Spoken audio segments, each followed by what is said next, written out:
Wow. What was the toughest thing he made you do? It was just the consistency of it. You know, it was just like, he went everywhere I went. He shadowed me for 30 days. He went to every business meeting. We flew together. He lived, with my wife and I. Did you think, like, what the fuck did I sign up for? This is back in 2010. So this is, yes, I did. And the book came out 2 years ago? No, I waited 5 years. I didn't, expect it to ever be a book. It was just like, at all. There was no book being discussed. I kept a little blog about it, So why'd you do it?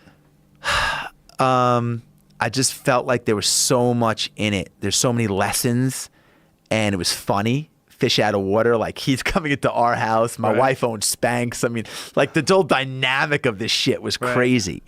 And I just felt there were a lot of lessons that could be learned through it.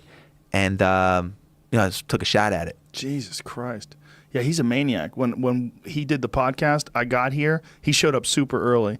And when I got here, he was already with his shirt off doing chin-ups. I was like, I walked into the back where the gym is, and he's in there. I'm like, look at this motherfucker. Amazing. Yeah, he's a savage. Yeah. He's legit. But these are all the lessons, like as you're talking about, and you don't know where the nuggets come from. You put yourself in a position for the nuggets to appear. And they don't have to be radical positions like I'm going to go get Goggins or I'm going to go live with a monk. They don't have to be radical.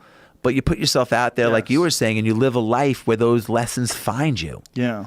And seek them. You seek them. Yeah. Well, Goggins' story is so fascinating because he wasn't that guy. He was fat and out of shape and unmotivated and lazy and, talked openly about the first time he ran. Like he quit. He was supposed to, he ran about 3/4 of a mile, I think he said, and quit. And he was exhausted and just drinking milkshakes and all fucked up. And somehow or another decided he's not going to be that guy anymore and went 180 degrees and became this intensely motivated Iron Man. Yeah. Yeah, I was at the race. I saw him at the race where he broke all the bones in his feet, I saw him. I participated in that race. It's the first time I saw him. That's how I met him. And 2007. And, He broke all the bones in his feet? He broke, he was running 100. I was running this race. It was a 24-hour race as a relay team. I was with 4 friends.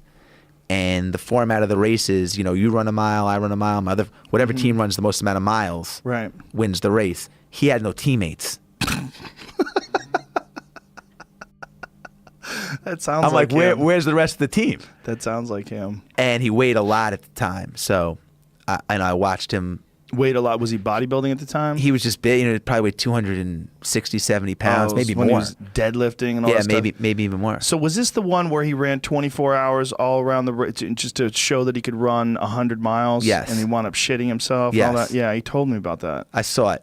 I didn't know he broke all the bones in his feet, He broke some bones, yeah. He didn't even tell me about that. And then he ran a marathon a month later. Yeah. He's a fucking animal. Yeah. Yeah, I mean, he really is. Yeah. And he was telling me also that Explain he did that to your wife when you say he's coming to live with you. You don't know my wife. That ain't happening. She's kick us both out. I just said it really fast. I told Sarah because I flew out to meet Goggins after the race. I cold called him, and my wife asked me how the meeting went. And in the meeting, I realized like I kind of wanted to get the secret sauce. Like, what the fuck, try, Yeah. And was that the idea? Like, yeah, I was like by being around such an intensely motivated guy, that you would get the rub. Get the rub, and I'd fallen into a routine I couldn't get out of, and I just, I was like, just get me out of my routine, man, Right. And I want to learn from you and that kind of thing. And my wife asked me how the lunch meeting went, and I told her that he's come live with us. She was like, "What?" So you had this lunch meeting with him, and were you going to propose this before the meeting? I went to. What happened was I went to the meeting and with no real agenda other than like I want to meet this guy, man. It's 2007. I want to meet him. 2008, something around there, was 10 years ago, and I was just so like drawn to him, and I actually went home and then asked him to come, live with me, And he said yes. And then I told my wife after, like, this guy's coming in 2 days. Now, why did he say yes? I mean, isn't he busy? Did you offer him money? Like, how did this? No, he was he was active. He was still in the military at the time, and yeah, I think I don't know exactly what triggered. I remember asking him to come, and I remember him saying to me, "If you're crazy enough to ask a guy like me to come live with you, motherfucker, I'm crazy enough to come."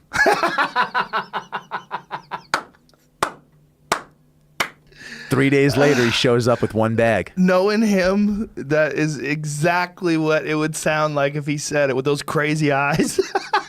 Yeah. Jesus Christ. Sweetie, this is David. Wow. Did you give him an objective? Did you say why you wanted him to come, or what you were trying to get out of it? At that time in my life, I had just left. If I have my timeline right, I think I just left this private jet car company. I had Marquis Jet. I was just starting out in this coconut water business, and I was in a routine. You know, I was in a rut.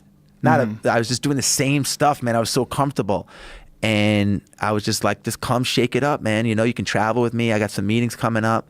We'll live together." There was no book. There was no anything. Right. The book happened years later, and he said he would do it. That's crazy that he just agreed. I loved it, by the way. It was one of the best months of my life. I loved being around him. He's an amazing guy. I loved, we were watching games. We were working out. I was going out midnight, 3 in the morning. We were running in the blizzards. 3 in the morning. One day, he was like, "We're going to run 4 miles every 4 hours for 48 hours." Joe, I was like, "I got to work." He's like, "No, you don't." "No, you don't. You can work 48 hours. Wow. So I would wake up at midnight. We started at midnight. We would run. Let's say it took us 40 minutes. And then we would come back. We'd have, 3 hours and 20 minutes of rest. And then at 4 a.m. we'd go again, 4 miles. Boom, boom, boom, boom, boom, 48 hours. Jesus Christ. One time, I have fucking a million stories. I mean, we went in the sauna. And he's like, "All right, we're going to stay in the sauna for, and I'm a sauna guy." I thought I was a sauna guy, by the way. I thought I was. And actually, this was the steam. And he's like, "We're going to stay in here for 30 minutes, 8 ounces of water." Okay. We jack it up. It's fucking cooking in there. I walk in, I'm like, "Holy fuck. It's so hot in here." He sits down. He's whistling Dixie. Like sitting in the corner doing his shit. I'm like, 8 minutes in, my water's gone. I've already drank my 8 ounces of water. And about 19 minutes in, I'm like, "Goggins, I got to get out." He's like, "You can't get out." I'm like, "No, I'm gonna pass out. I got to get out." He's like, "You can't get out." I'm like, no. And I didn't even wait for him to say no again, because I'm about to pass out. I can feel myself about to pass out. I open up the door. All the smoke from the steam room goes flying out of the door. I sit right in the chair. He comes storming out. And he looks at me. He's like, "Oh, fuck, you don't look good." I go, "No, I'm going to pass out." He goes, "We got to abort the mission. Like, we're not doing the rest of the 30 minutes. Like, I got to pass." That was the only pass I got. Because you almost died in the sauna. Or the steam room. I was fucked up. Steam room's different because it's moisture. And you're taking it in. I was taking in, like, the eucalyptus. You're getting cooked. Cooked. Yeah, I mean, you're really getting cooked. It's not like with sauna, you're getting like kind of dry roasted, but in the moisture is different. Like you can't get as hot in a steam room as you can in a sauna. Correct. Yeah. Yeah. So this was a series of these, just getting poached throughout the God, no, he would just make these up, like come up with these ideas. It was just constant, man. Like, I mean, we would go to work. We'd be sitting at work, and I'd have like a 30-minute break, and he'd be like, "Burpee test." I'm like, "What?" I'm at work. He'd be like, "I want to see how many burpees you can do in 10 minutes."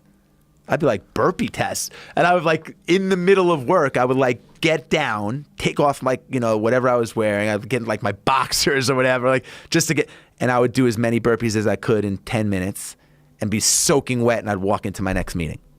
And everybody knew that was part of the thing. So you explained to all these people that yeah. Wow. Closed every deal. close every deal, man. Because you're so amped up. But plus, he was there. Who's going to say no? People were fascinated. I'd walk in, and they'd be like, at the end of the meeting, I'm like, "Do you want to talk?" He's like, "Whatever the fuck you guys are in, we're in. We're in." Wow. That sounds so much better than living with a monk. It was. That sounds so much better. I miss him. Yeah. Do you keep in touch? Well, yeah, and we go. I haven't spoken to him in a while, but yeah, I mean, I've known him since 2007 now. I mean, it's been 10 years. Wow. Yeah. How'd you end it? How did he end the 30 days? He left me a note on a Post-it. Thanks. That's it? That's it. Jesus. That's intense. Thanks. Yeah. Thanks.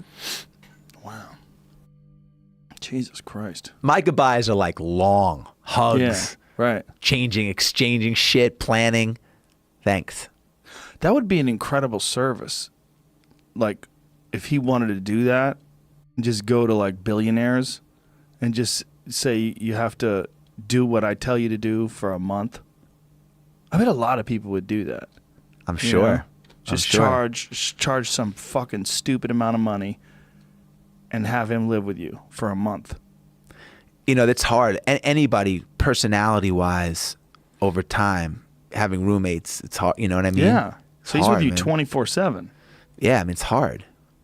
Did he ever wake you up? Every day. Every day he woke you up. Yep. Come in and tap me on the shoulder. Time to get up. Let's do With let's my do wife this. right next to me. Jesus Christ. It wasn't time to do this. It was, get up, motherfucker. That's what he would say? Well, at least he was courteous. He whispered it so it didn't wake your wife up. Yeah. Was your wife like, what in the fuck are you doing? She loved him.